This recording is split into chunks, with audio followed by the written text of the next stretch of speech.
Motorsports YouTube channel. It has been a hot minute since we have had one of these, and I promise our last 3 race day vlogs are coming. We just have not stopped, and we've been hard at work since the season ended, and we got the shop floors epoxied. So once I get back to my shop, I'll show that off. Thank you to Sean McGlynn and Blast Floor Coatings. It's something I've always wanted done, and I thought our shop floor was too far gone, and that guy's like a magician. So I'll show you that, and what we're doing here today, we are building our own iRacing sim racing rig again. For those who have been longtime JRD Motorsports fans, you remember back like a few years ago when there was COVID and stuff, we did the APCE series, ran really well in that, and I actually got started on iRacing before I started real racing. So looking for something to do this winter, and me and a couple of the guys on the team decided we were going to try and find some leagues to run and stuff, and it might be some good winter content, a good way to represent our sponsors and stuff. So we are here at WMI, now Port City Race Cars, Ontario. More on that later.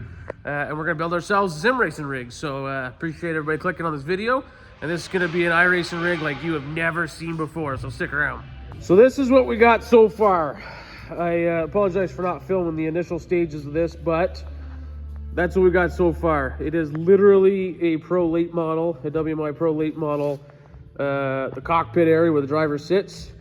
And then this bar all the way up the halo bar, everything is bent exactly to be like a Pro Late model, except obviously it stops there. We're going to cap the ends just to make a personal little cockpit. We're going to do the door bars today, mount the wheels, the pedals, everything. And this is literally a Pro Late model iRacing rig, except when you hit the wall with this one, you just hit a button. It's a pretty sweet deal, and I'm pretty excited about it. So we're going to get to work on this, and might be overkill. Yeah, we built it with light wall tube and stuff, 065 wall.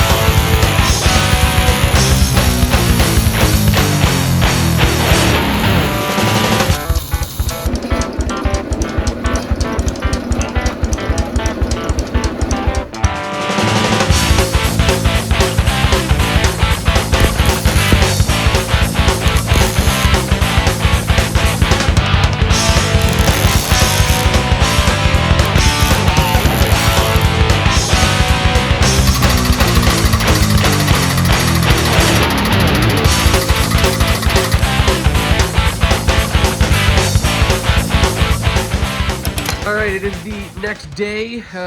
Didn't get as much footage there as I had hoped, but anyways, we're back at our shop, and we just brought the rig home, and it's all completely done. Like I just said, I apologize for not filming as much of us building it, but the end result's pretty badass. So anyways, now that we're back at our shop, let me show off some of this, some of these updates we've done here this winter already. I'll flip this camera around. You guys see this. We have epoxied floors. I am so pumped. They look so good. I gotta thank Sean McGlynn, Blast Floor Coating, for coming over here and doing this.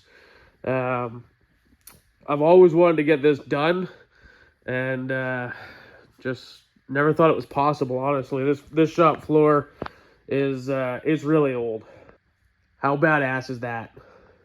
We just got it painted. We just spray painted it with some really good spray paint. We were gonna powder coat it, but it was gonna be too crazy. So yeah, it's literally just the left side, the left frame rail and everything of a Pro Late model from White Motorsports, now Port City Race Cars. I mentioned, I think it was yesterday, I think I mentioned it, that they were actually just acquired by Port City Race Cars. So we are now a Port City Race Cars affiliated race team. So that's pretty cool. But yeah, this is awesome. We got the lid and everything, but this is what we did. It's the left side of a Pro Late. Then we built a monitor mount here. I got triple monitor mounts that are going to go around it. And then this is what we did to build. We built this so that the wheel can go on. We'll show us doing some of that stuff. But the seats in there are mounted. Got it nice and laid back and bolted in there and spaced and nice and comfortable. Got that on Amazon Prime Day for $340 or something, right? Like a $600 seat. So that's pretty badass. And yeah, this is, it fits through a door. We made sure it'll fit through a door, but iRacing going in the race shop. Stay sharp all winter, and pretty pumped. What do you think of this color? It's It's not our usual blue chassis, but she's pretty cool. So just like a real race car, because it pretty much is right now, I'm going to put grip tape on the floor. If I can get it peeled, my God. We're going to put some grip tape on the bottom of the footbox here. Because, why not? Oh, I cut it too long. If only there was a way to cut it shorter.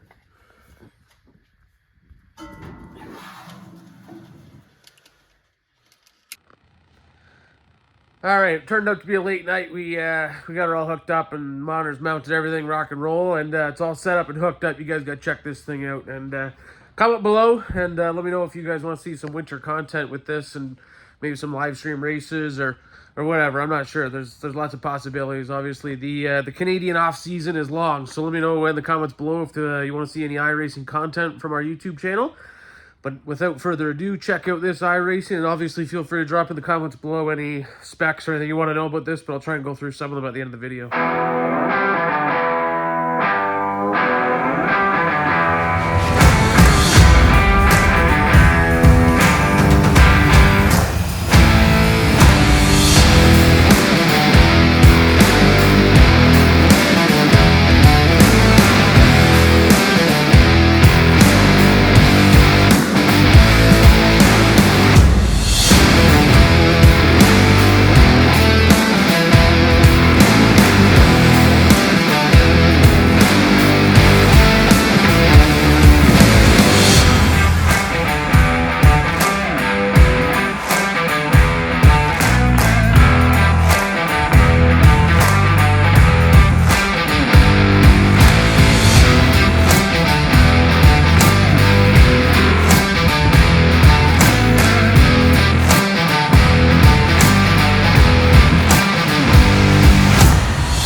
So, she's all hooked up. Like I said, we got an NRG Innovation seat off of Amazon. Got it on Prime Day.